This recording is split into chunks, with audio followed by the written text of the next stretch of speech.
Welcome back to the Christian Women's Health Collective podcast. It is the first week of December, and this month we are going to be focused on holiday stresses.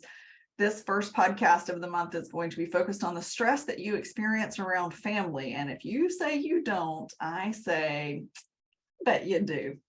Anyway, we're going to get started, and we're going to make these podcasts really brief this month because we know everybody is busy, including us. So quick little tips on what we deal with and how we deal with holiday family stress. And Ms. Sheri, I'll turn it over to you. Oh, goodness. Okay. With family can be tough. I mean, you're putting together a lot of different people in one room, one house, for a period of time, and that can be super stressful. And, as far as, and things change. Like, I know in my family, my mom was the matriarch, and when she was no longer with us, because she's since gone to heaven, it's now been almost 8 years, the dynamics also changed. So all of our traditions changed.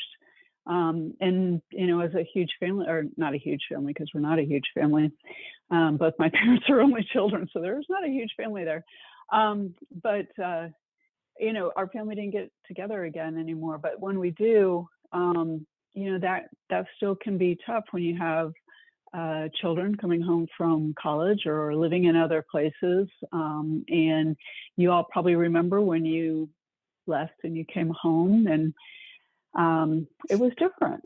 It's very different. So, some of the things is I would just say having grace, and peace, around the different situations. And you may have to, step aside, go to the bathroom, take a potty break, and maybe a reset on your attitude, and switch it. But maybe switching it into a little bit of gratitude and being thankful for what it is that you do have, and for the people that are with you. And really, what are we celebrating this time of year? Jesus. So, and I'll switch it over to Bree because she's next to me. Sure. So we live far away from our families, and so we only go and visit them like once or twice a year. And so usually it's for a long period of time. And we realized after a few years that we are so used to spending so much time ourselves together. And when we were with family, we were always surrounded by people, always, spending more time with our loved ones and stuff than each other. And so we would always have huge fights at some point during the week when we were away, with family and stuff. And so it took us a few years to recognize that, that was the case. And that was why we would get so upset with each other, because we hadn't taken any time out to still care for our own mental health and our own relationship during that time of just being around family, and just that sort of, emotional stress, and just being in a different environment than normal, right? Because when you're on vacation and you're with family, it's just different.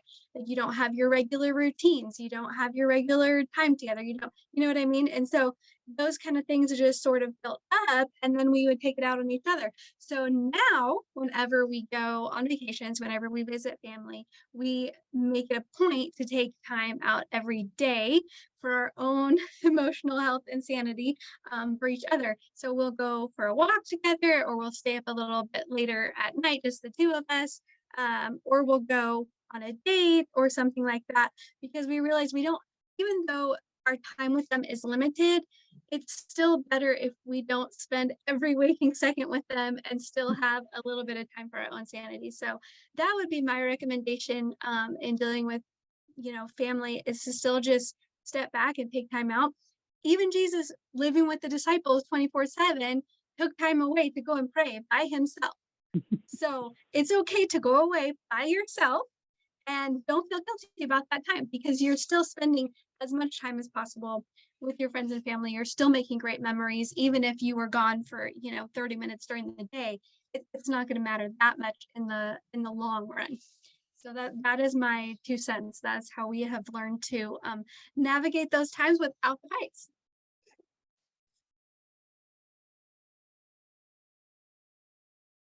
Miss Julie, you're up.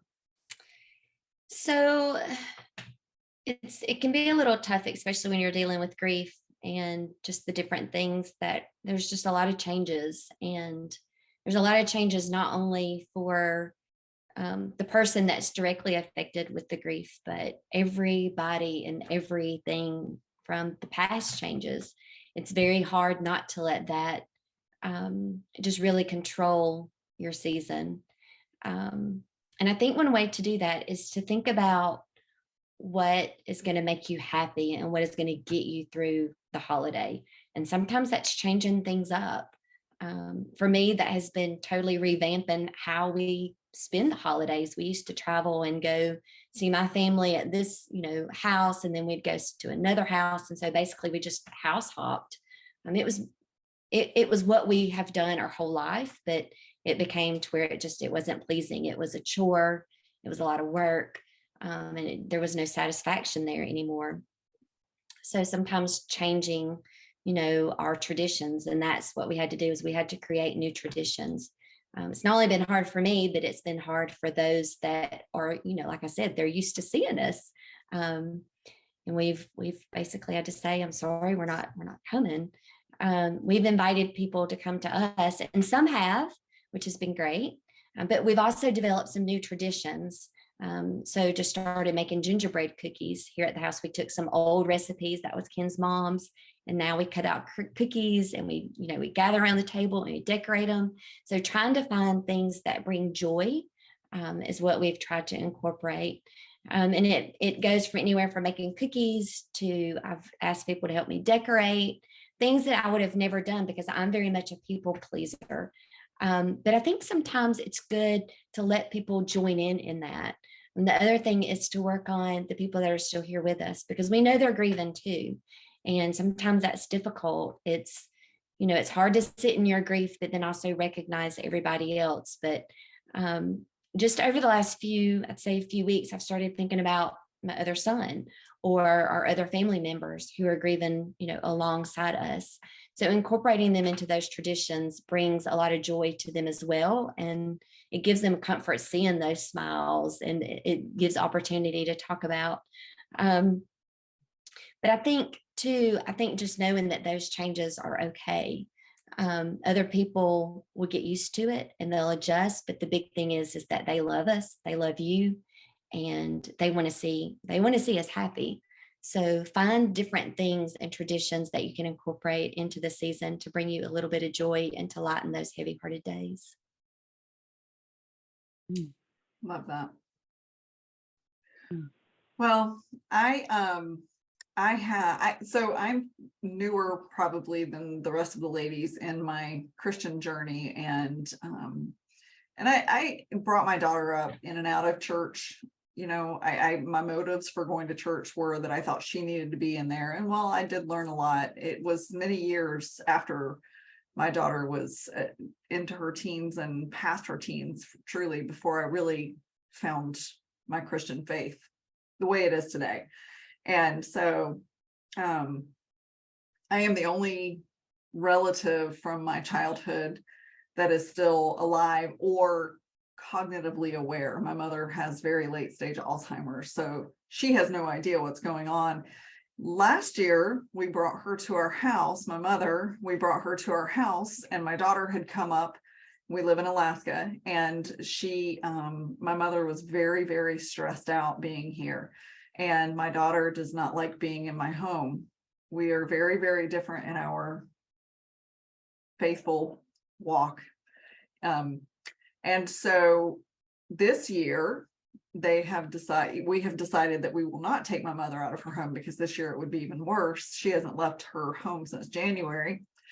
And my daughter has let me know that she doesn't want to come up and visit with us. So there's some stress in that, in knowing that there are no traditions left. My husband but on the other hand, my husband We also have a very good friend that moved up here when we did, and he expected us to have Christmas at our house. And so my husband set a boundary and he said, no, we're not doing it this year. You know, I want to spend Christmas with my wife alone. We've never had a Christmas, just the two of us. And so I think boundary setting is really important. And I think that much like what you guys have said, you know, just making sure that we are doing what we know is right for us, making sure that we are spending the time that we need to spend for ourselves. And without that, we aren't going to have a peaceful holiday season. So there can be, as you've seen through this whole podcast, there can be a whole host of different reasons for your family stresses to come alive, either because you're spending so much time with them or because they're not there to spend time with you anymore and it just hurts. But there are certainly ways to work through that. And we just encourage you to look for those ways. Feel free to reach out to us and ask us more pointed questions if you would like to. And, you know, if you want to really get into the nitty-gritty with us, get on the wait list for our membership. We will see you later. Bye, everybody.